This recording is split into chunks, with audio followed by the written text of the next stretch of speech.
नमस्ते दोस्तों, learn with Ruby पर आप सभी लोगों का एक बार फिर से वेलकम है। ठीक है, तो जैसा कि आप सभी लोग जानते हैं कि मैं आपको करवा रही हूँ मैथ्स की तैयारी, जो कि आपके एसएससी के जो भी कॉम्पिटिटिव एग्जाम है उनमें आपके काम आने वाली है। उसके अलावा चाहे वो रेलवेज के एग्जाम हो जिनमें मैथ्स आती है, आरपीएफ एसआई, यूपीएसआई, मतलब जो भी कॉम्पिटिटिव एग्जाम है जिनमें मैथ्स आती है, तो वो सारे उन सभी मैथ्स के टॉपिक्स को हम अपनी इस सीरीज में कवर करने वाले हैं।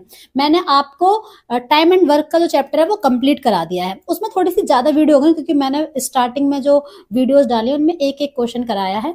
उसके बाद आप देखोगे तो हमने उसमें बिल्कुल बेसिक से लेके एडवांस लेवल तक के जो क्वेश्चन किए हैं और बिल्कुल कोई भी तरीका और कोई भी कॉन्सेप्ट बिना छोड़े हमने उस टॉपिक को कंप्लीट किया है। बिल्कुल इसी तरीके से हम अपने सारे टॉपिक कवर करने वाले हैं। और मैंने आपको अब टाइम, डिस्टेंस और स्पीड का जो चैप्टर है वो स्टार्ट कर दिया है। और उसमें मैंने पहली क्लास में आपको क्या समझाया था कि स्पीड क्या होती है। मैंने आपको बताया था कि स्पीड क्या है, एक इकाई समय में चली गई दूरी, चाहे वो 1 घंटे में हो, 1 मिनट में हो या 1 सेकंड में हो, जितना डिस्टेंस कवर होता है एक इकाई समय में उसको हम स्पीड कहते हैं। क्या बताया था मैंने, स्पीड कैसे निकालेंगे, डिस्टेंस अपॉन टाइम, है ना। या फिर टाइम कैसे निकालेंगे, डिस्टेंस अपॉन स्पीड।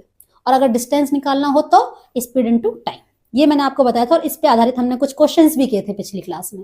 पिछली क्लास के जो क्वेश्चन हैं, अगर वो आपने प्रैक्टिस नहीं किए तो एक बार जाके उनको देख लो, प्रैक्टिस कर लो। और अब हम करते हैं कुछ और क्वेश्चंस। इसके लिए हम एक अलग से कॉन्सेप्ट पढ़ेंगे, ठीक है। अच्छा, आज की क्लास का कॉन्सेप्ट ये है कि अगर डिस्टेंस फिक्स है, डिस्टेंस कांस्टेंट है, तो जो टाइम है वो स्पीड के इनवर्सली इनवर्सली रिलेशन में होगा, यानी कि उल्टा संबंध है। यानी कि अगर मान लो कि जैसे मान लो कोई जैसे मैं आपको एग्जांपल देती हूँ, जैसे मान लो कोई डिस्टेंस है, ये 20 किलोमीटर का कोई डिस्टेंस है ना। मान लो कोई दो पर्सन है ए और बी, इनकी स्पीड जो है वो 5 किलोमीटर प्रति घंटा है और इनकी स्पीड जो है वो 4 किलोमीटर प्रति घंटा है, ठीक है। तो यहाँ पे आप देखो इनकी चाल का रेशियो क्या है, 5:4 है ना।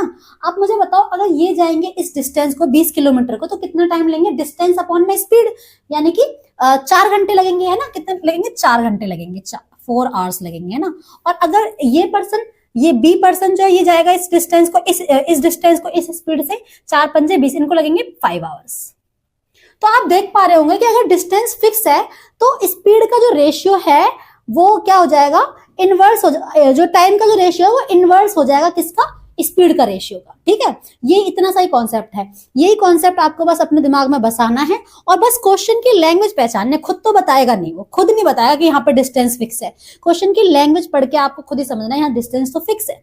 तो फिर आप क्या करेंगे, टाइम का या फिर स्पीड का जो भी रिलेशन है वो आपस में कैसा रहेगा, उल्टा रहेगा, ठीक है। क्वेश्चन देखते हैं। देखो पहला क्वेश्चन क्या है, मैंने पहला क्वेश्चन लिया है कि अपनी सामान्य गति के 60% पर चलने से एक व्यक्ति अपने ऑफिस 1 घंटा 40 मिनट देरी से पहुंचा, ठीक है। उसका ऑफिस पहुंचने का सामान्य समय क्या है। तो यहाँ पे देखो ये क्वेश्चन पढ़ के आप खुद तो नहीं बता रहे डिस्टेंस फिक्स है, लेकिन कॉमन सेंस है, वो जा तो रहा है अपने ऑफिस ही, है ना। दोनों ही केस में चाहे वो 60% से जाए और पहले या फिर अपनी सामान्य चाल से जाए, ऑफिस ही जा रहा है, यानी कि डिस्टेंस फिक्स है। तो यहाँ पे देखना जो स्पीड है, स्पीड जो है वो कह रहा है 60% पे जाए। कहने का मतलब ये अगर उसकी स्पीड 100 थी और अब वो 60 से जाए, तो कहने का मतलब जो इनका रेशियो है स्पीड का वो क्या होगा, 20 पंजे और 20 तिया, यानी 5:3 क्या है, स्पीड का रेशियो है। मैंने स्पीड को स्मॉल एस से दिखाया है, ठीक है। तो टाइम का रेशियो क्या होगा, टाइम का रेशियो जाएगा पहले 3:5, यानी अगर पहले टाइम लगता था 3 तो अब टाइम लगेगा 5, क्यों, क्योंकि इसने अपनी स्पीड कम कर दी है। तो बताओ कितना टाइम ज्यादा लग रहा है, 2 टाइम ज्यादा लग रहा है, 2 यूनिट टाइम ज्यादा लग रहा है। और इस 2 की वैल्यू क्वेश्चन में कितना दी है, वो कह रहा है ना कि टाइम स्पीड कम होने से 1 घंटा 40 मिनट देरी से पहुंच रहा है, यानी कितनी देरी से पहुंच रहा है, 2 इकाई देरी से पहुंच रहा है। तो 2 की वैल्यू कितनी है, 1 घंटा 40 मिनट। तो 1 घंटा 40 मिनट का मतलब क्या है, 1 घंटे का मतलब 60 मिनट और 40 मिनट, 60 और 40 100 मिनट, यानी 2 की वैल्यू कितनी है, 100 मिनट है ना। तो हमसे पूछा सामान्य समय, सामान्य समय ये वाला है ना, पहले, यानी जब स्पीड वो अपनी नॉर्मल स्पीड से, नॉर्मल स्पीड उसकी 100 थी तो नॉर्मल समय कितना था, 3 था। तो 3 की वैल्यू कितनी, अच्छा ये 50 मल्टीप्लाई हो रहा है तो यहाँ पर भी 50 मल्टीप्लाई कर दो, 150 मिनट लगेंगे, है ना। 150 मिनट का मतलब क्या हुआ, 120 और 30, 120 का मतलब 2 घंटे और 30 मिनट मतलब आधा घंटा, 2.5 घंटा।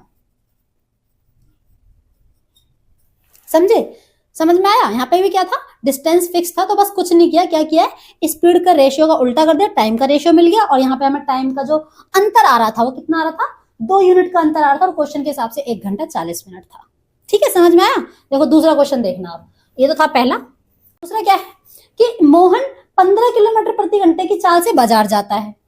स्वास्थ्य खराब होने के कारण वह अपनी चाल 6/7 कर देता है। एक चीज बताई थी मैंने आपको, क्या कि जब भी ऐसे फ्रैक्शन में देता है तो जो सामान्य या बेसिक चीज है वो हम क्या मानते हैं, नीचे वाला मानते हैं, ठीक है। तो यानी कि अगर उसकी चाल 7 थी तो अब उसने कितनी कर दी है, 6 कर दी है, स्वास्थ्य खराब होने के कारण, ठीक है।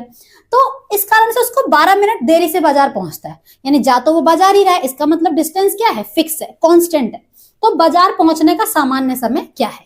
सेम क्वेश्चन हुआ ना। तो मुझे बताओ, यहाँ पे मैं स्पीड की बात करूं तो मोहन की स्पीड 7 थी, उसने कितनी कर दी, 6। तो जो टाइम है वो कितना हो जाएगा, 6 से 7 हो जाएगा।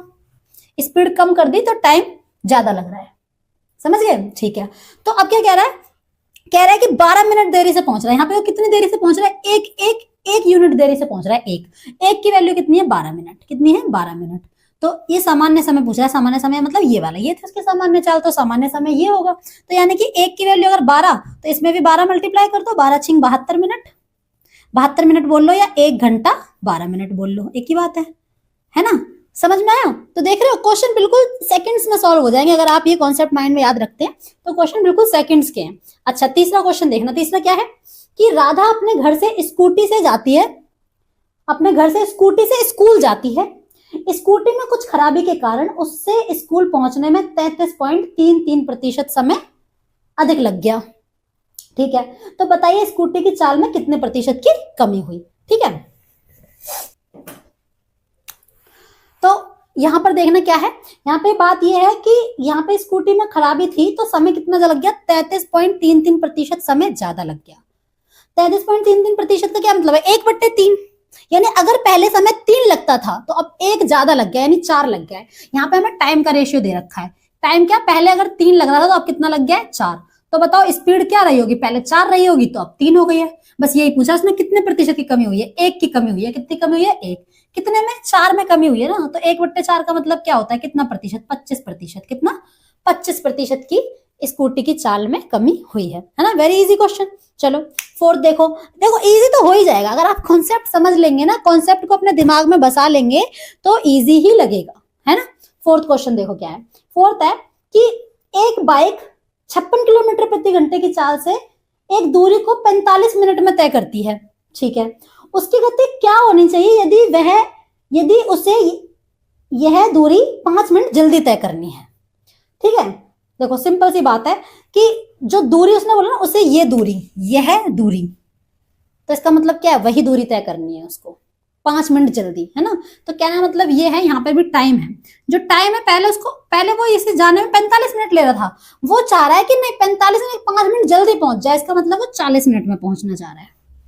आई बात समझ में, ठीक है। यानी कि अगर पहले समय 9 लग रहा था तो अब कितना लगना चाहिए, 8 समय लगना चाहिए। तो उस हिसाब से तो अगर स्पीड पहले 8 थी तो अब 9 होनी चाहिए, हाँ कि ना। और स्पीड थी कितनी पहले, 56। क्वेश्चन के हिसाब से स्पीड कितनी थी, 56। 56 का मतलब क्या है, 8 7 56, 7 गुना किया है तो इसमें भी 7 गुना कर दो। तो अब कितनी स्पीड होनी चाहिए, 9 7 63 किलोमीटर पर आवर स्पीड होना चाहिए। समझ में आया। तो वही मैं कह रही हूँ कि अभी ये जो कॉन्सेप्ट है, इसको आप अच्छे से अपने दिमाग में बसाइए, क्वेश्चन प्रैक्टिस कीजिए। अभी हम इसी पे जो है आधारित और क्वेश्चन करते हैं, ठीक है। देखो कुछ क्वेश्चंस और देखते हैं। 5वां क्वेश्चन है, एक कार 2.6 घंटे में 104 किलोमीटर की दूरी तय करती है।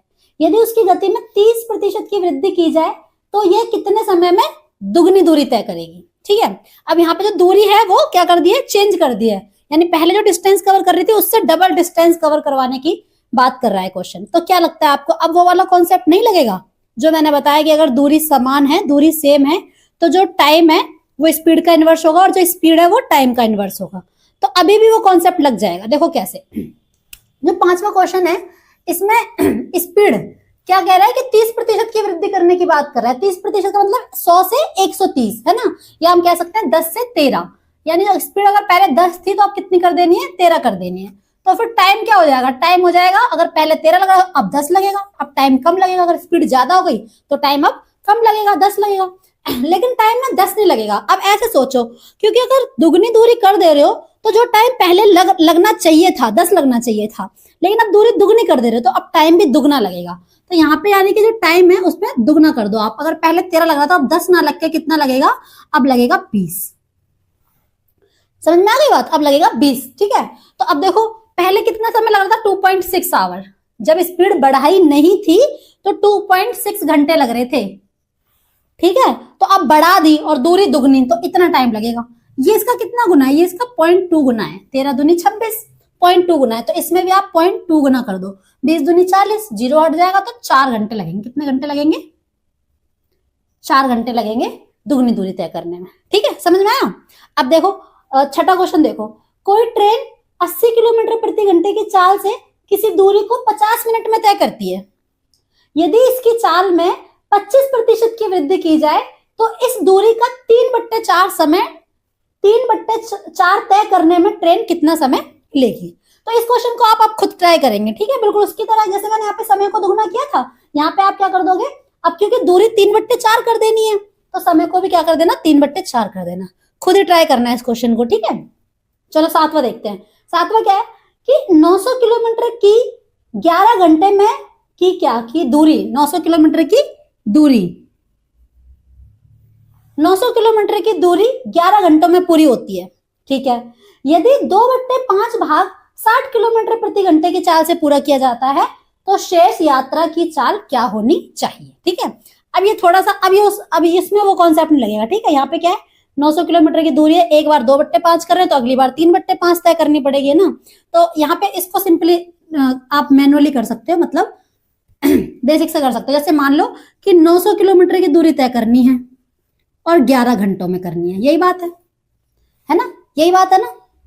तो ये बताओ कि इसमें से 2/5 दूरी, 2/5 कितना होगा भाई, 900 का 2/5 कितना होगा, 5 से इसे काटो, कितना आएगा 180, यानी कि आ जाएगा 18 दूनी 36, 360 किलोमीटर की जो दूरी है, 360 किलोमीटर की दूरी है वो एक बार में तय हुई है, और दूसरी बार में फिर कितनी हो गई भाई, 900 में 360 इधर हो गई, तो बाकी की कितनी बची, 3/5, यानी कि 18 दूनी 36, 18 तिया 54, तो 540 किलोमीटर अब यहाँ तय होगी।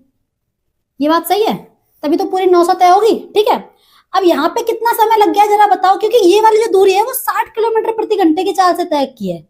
कुछ कहा मैंने, मैं क्या कह रही हूँ कि जो 60 किलोमीटर से, अगर आप 60 किलोमीटर प्रति घंटे से तय कर रहे हो तो यहाँ कितना समय लग गया होगा, आप मुझे बताओ यहाँ पर टाइम कितना लग गया होगा, 360 यानी डिस्टेंस अपॉन में चाल, डिस्टेंस अपॉन में स्पीड, है ना, यानी कि मेरे को यहाँ पे 6 घंटे तो हो चुके हैं, 6 घंटे तो हो चुके हैं, है ना। और मुझे 11 घंटे में कवर करने हैं, इसका मतलब मुझे यहाँ पे 5 घंटे में तय करनी पड़ेगी ये वाली दूरी, ये वाली दूरी मुझे 5 घंटे में तय करनी पड़ेगी, तभी तो क्वेश्चन की कंडीशन सेटिस्फाई होगी, है ना।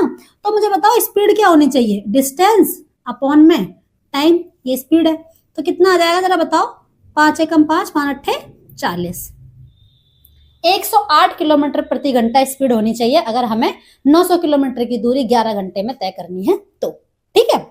अच्छा देखो क्वेश्चन जो है ना, हमारे जो क्वेश्चन जो है ये ऐसे मैंने डिसाइड किए हैं, जैसे एक कॉन्सेप्ट बताया मैंने तो उसी कॉन्सेप्ट पे आप ऐसे प्रैक्टिस करो कि वो कॉन्सेप्ट आपके माइंड में एकदम बस जाए, ठीक है। और जब वो कॉन्सेप्ट आपके माइंड में बस जाएगा, आप क्वेश्चन की लैंग्वेज समझना सीख जाओगे, तो फिर चाहे आप मॉक टेस्ट दे रहे हो या फिर आप एग्जामिनेशन में बैठे हो ना, तो फिर जब वही लैंग्वेज आपके सामने आती है ना, तो आप उसको तुरंत मतलब उसको जल्दी से हैंडल कर लेते हो, है ना, और फिर जल्दी क्वेश्चन सॉल्व हो जाता है। तो इसीलिए आपको ना पहले कोई कॉन्सेप्ट सीखा तो उसके क्या करने, उसी के क्वेश्चन प्रैक्टिस करने, ज्यादा से ज्यादा क्वेश्चन प्रैक्टिस करने, और फिर जब ऐसा कर लेंगे आप सारे, जैसे मान लो आपने टाइम, स्पीड और डिस्टेंस के सारे कॉन्सेप्ट कर लिए, जब सारे कॉन्सेप्ट की आप प्रैक्टिस कर लोगे उसके बाद आपको करना है फिर सारे कॉन्सेप्ट के मिक्स्ड क्वेश्चन करने हैं, ठीक है। वो भी मैं आपको करवाऊंगी, जब सारे कॉन्सेप्ट जाएंगे फिर मिक्स, क्योंकि हम मिक्स करेंगे जब तो हमें पता चल पाएगा कि हम प्रॉपर क्वेश्चन में प्रॉपर जो तरीका लगना चाहिए वो लगा पा रहे हैं कि नहीं लगा पा रहे हैं ना। तो देखो 8वां क्वेश्चन देखना, 8वां क्या है, एक कार की चाल एक बस की तुलना में 40% अधिक है, ठीक है। एक ट्रेन 1020 किलोमीटर की दूरी 8.5 घंटे में तय करती है, ठीक है। तो 13/4 घंटे में कार कितनी दूरी तय करेगी यदि बस की चाल ट्रेन की चाल की अपेक्षा आधी है। यहाँ पर 3 चीजें, कार है, बस है, फिर ट्रेन है, तीनों की चाल हमें निकालनी पड़ेगी, ठीक है। चलो देखो पहले यहाँ पे क्या हो रहा है, 8वां देखना, पहले कह रहा है एक तो कार है, कार को मैंने सी लिखा, ठीक है, और फिर बस है, बस को मैंने बी लिखा, ठीक है, फिर कौन है ट्रेन, ट्रेन को मैंने टी लिखा, ठीक है। अच्छा इन दोनों की चाल का अनुपात दे रखा है, परसेंटेज दे रखा है, मतलब अनुपात दे रखा है, 40% का मतलब कितना है 2/5, बस की तुलना में कार की ज्यादा है। मतलब एक मिनट देखो, मैंने क्या बताया, ऐसे आप इसको लिखते हो 2/5, किसकी तुलना में, बस की तुलना में। तो जिससे तुलना होती है उसकी स्पीड आप नीचे वाली मानोगे, मैंने कहा था ना हमेशा नीचे वाली। तो अगर बस की 5 है, अगर बस की स्पीड कितनी है 5 है, तो कार की कितनी होनी चाहिए, ज्यादा है ना, उसने बोला तुलना में अधिक है, तो 5 में 2 अधिक है, तो इसका मतलब ये कितनी है 7। ये क्या है, इनकी चाल का अनुपात है। ठीक है, अब देखो आगे कह रहे हैं, ट्रेन जो है वो 1020 किलोमीटर की दूरी 8.5 घंटे में तय करती है। तो मैं ट्रेन की चाल निकाल सकती हूँ, डिस्टेंस अपॉन में टाइम। तो ट्रेन की जो चाल होगी वो क्या होगी, डिस्टेंस अपॉन 8.5 को मैं ऐसे लिख दूं 8.5 घंटे, लिख सकते हैं। ठीक है, मैंने ये पॉइंट हटाया और एक ऊपर जीरो लगा दिया, काट दिया, 17 पंजे 85, 17 छिक 102 और 5 से मैंने इसको काटा, 12 पंजे 60, 120 किलोमीटर प्रति घंटा क्या आ गई, ये ट्रेन की चाल आ गई। क्लियर बात है, चलो ठीक है। अब देखना आगे क्या कह रहा है कि 13/4 घंटे में कार कितनी दूरी तय करेगी। कार बताना है हमें कि 13/4 घंटे में कितनी दूरी तय करेगी, तो कार की स्पीड पता होनी चाहिए पहले। ठीक है, यदि बस की चाल ट्रेन की चाल की अपेक्षा आधी है, तो ट्रेन की चाल की अपेक्षा आधी है किसकी, बस की चाल, यानी जो बस की जो चाल है वो कितनी है, इसकी आधी है, यानी 60 किलोमीटर प्रति घंटा है। इसका आधा कितना हुआ 60। तो मुझे तो 5 की वैल्यू अगर 60 है, इन दोनों का तो हमें चाल का रिलेशन दे रखा है, तो कैसे आई है, ये तो 12 गुणा करके, इसमें 12 गुणा किया तभी आई है 60, तो इसका मतलब इसमें भी 12 गुणा करोगे आप, तो ये क्या आ गई आपकी 84 किलोमीटर प्रति घंटा, किसकी चाल, कार की चाल आ गई। किसकी चाल आ गई, कार की चाल आ गई। तो बस अब तो क्वेश्चन सॉल्व हो जाएगा, चाल आ गई यानी कि स्पीड आ गई, और टाइम दिया है, पूछ रहा है 13/4 घंटे में कितनी दूरी तय करेंगे, कार जो है वो कितना डिस्टेंस कवर करेगी। डिस्टेंस निकालना है तो स्पीड इंटू टाइम, यही होता है। तो स्पीड कितनी है इसकी 84, और कितने टाइम में, 13/4 घंटे में। अब आप इसे काट दो, 4 दूनी 4 एकम 4, तो कितना है 13 एकम 13, 13 दूनी 26 और 1 27, 273 किलोमीटर दूरी तय करेगी। तो आप मुझे बताओ कैसा लगा आपको आज के क्वेश्चन। ठीक है, और अगर आपको मेरा समझाया हुआ समझ में आ रहा है, क्लास अच्छी लग रही है, तो प्लीज प्लीज प्लीज वीडियो को लाइक कर दो और चैनल को सब्सक्राइब भी कर दो और मेरी वीडियो शेयर भी कर दिया करो। और हम लोग इसी तरह से क्वेश्चन जो है अब आगे बढ़ते रहेंगे। नेक्स्ट क्लास में हम नेक्स्ट कॉन्सेप्ट पढ़ेंगे और फिर उसी कॉन्सेप्ट पे आधारित हम क्वेश्चंस भी करेंगे। ठीक है, इसी तरीके से अपनी प्रैक्टिस बनाए रहेंगे और आगे बढ़ते रहेंगे।